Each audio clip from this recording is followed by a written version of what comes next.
Alright, what's up guys? Today I'm doing a video, kind of how to repair these Beats executive speakers. Um, this is probably a little bit different, especially from like the solos that I've been doing, which is why I've done a video basically because there's a little bit more work involved and it is, I think, significantly harder, and I'll show you why.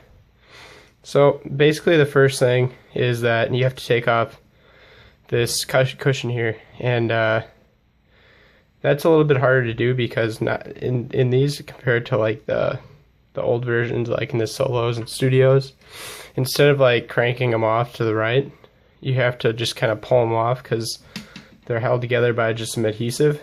So make sure you go kind of slow. I missed a few parts here and here, but that's no big deal. I mean, as long as you have it and it sticks pretty well, it'll still stay on here. I usually like to put a little bit more glue when I'm done fixing these, just because, then it's going to stay put. So I pre-loosened some of these screws up just so, it goes a little quicker here. There's just these 3 screws. And then I'll show you the inside.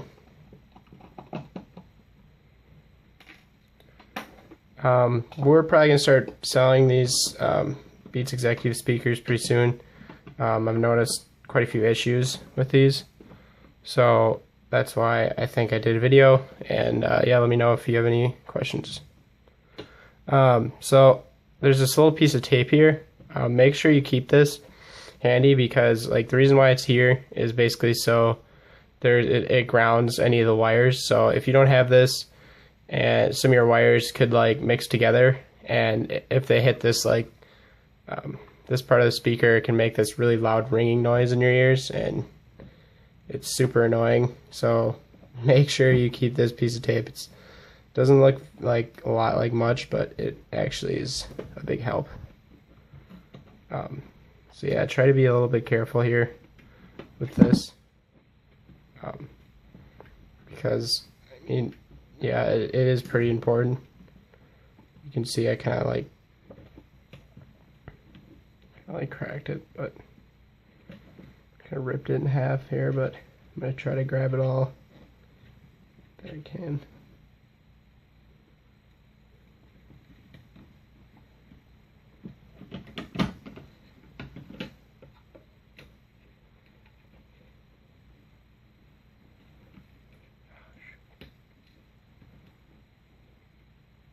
Okay, well, I got most of it. I mean, as long as you have most of it, I'll probably just grab a new one because I do have more of those. But yeah, try to be really careful with it. You can see like I've even messed it up, and I've been doing these for a while.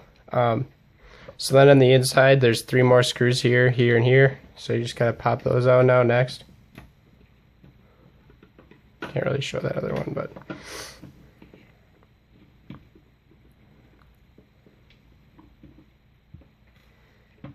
this one also has that tape on it. This part of the tape probably isn't as important, just as long as you have this metal screw, because any metal to metal can cause that ringing noise to happen. Just basically because if things aren't grounded out correctly, that's why they put that tape there. It's pretty unlikely, that these wires, if you will touch this, but that's another reason why they have that tape on there. Even if you do break this tape, I think if you just use like a piece of electrical tape, that'll work just fine as well. But I am not 100% sure on that, but I think that's true. Okay, so once you get this off, then we're going to flip them over, and this piece will come off right here. So just set this off. Obviously you'll need a lighter. Also keep your screws in different spots, just so you know which ones go on that inside that holds this on, and then which ones are on the outside. So once you get inside here, there's 4 wires that connect to this little spot right here. So I'm going to try to kind of pull this off just so I can get in there a little bit better.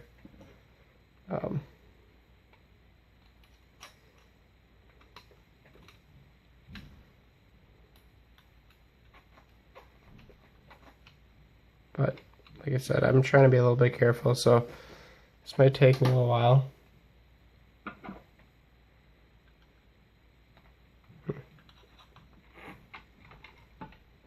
There we go. Just kind of popped it out from that side. The reason why I'm doing this just is so I can get at these easier when I want to solder them. So basically what you want to do is write down basically the, like, from either the, like, top down or bottom up.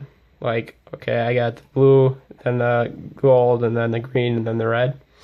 Or, you know, red, green, gold, blue. There's also like a little piece of tape over, or I mean not tape, but like glue. So I like to kind of pop that off first. And I think the reason why they do that is just so the wires stay down. Because these solder points are so small that it's pretty tough to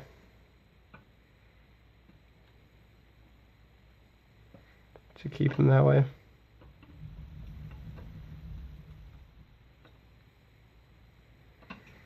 So yeah, this is going to take just a little while here.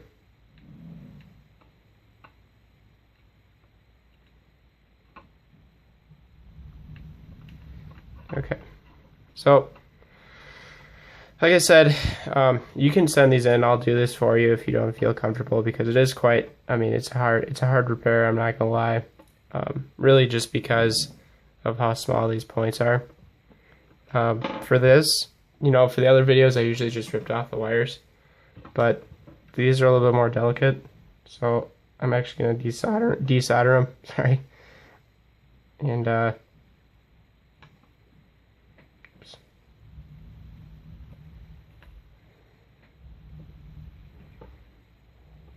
That one's a little bit tougher here.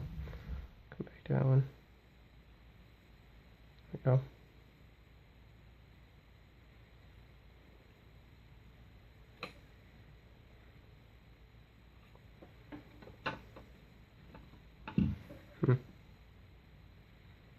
Really got that one in there. Alright, so here we go. Got all 4 of them off. Like I said, I desolder them just because I'm going to try to hold as much solder on there as I possibly can. Just because there's not much there to begin with. So you want to be more careful with these as opposed to like the solos or studios even. Or pros or mixers. So then you're going to want to grab your other speaker that we pulled off. So there's a new one. So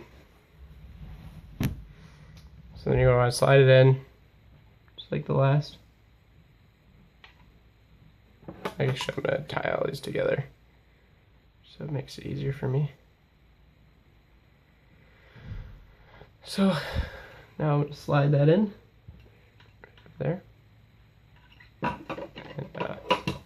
leave that down like that.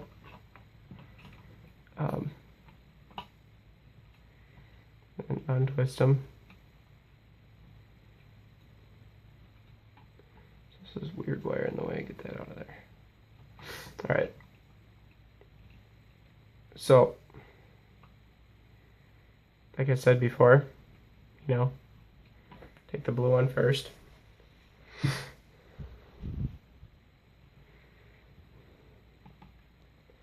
then resolder them on one by one with your nose speaker. There's another way you can do this too if you don't want to solder these. You can solder like inside of the speaker, but honestly that's probably even harder than this, so that's the reason I did it this way.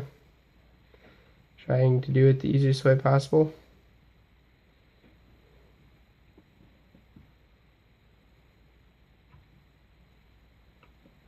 Like I said, be very, very careful with these.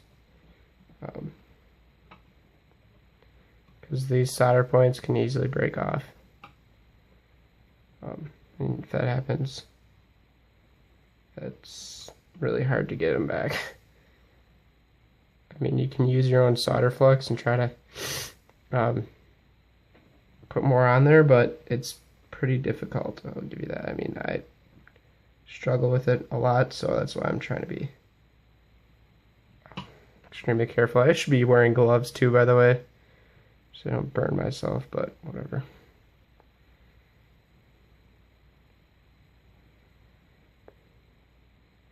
Looks like there's like part of this soldered on, so I guess I'll just take that off. If you don't want to watch me solder and you think you got it, you know, go right ahead.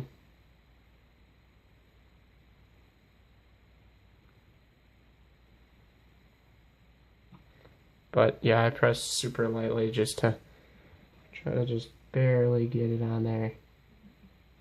Yeah, I'm not really sure what they use too for that glue to put over these solder points to hold them down.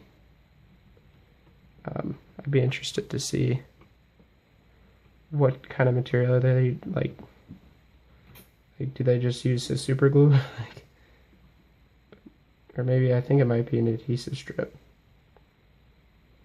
which might be something you'd like to get to hold these over. So there you go. There's like 2 of them. And then basically, I'm going to just end the video here.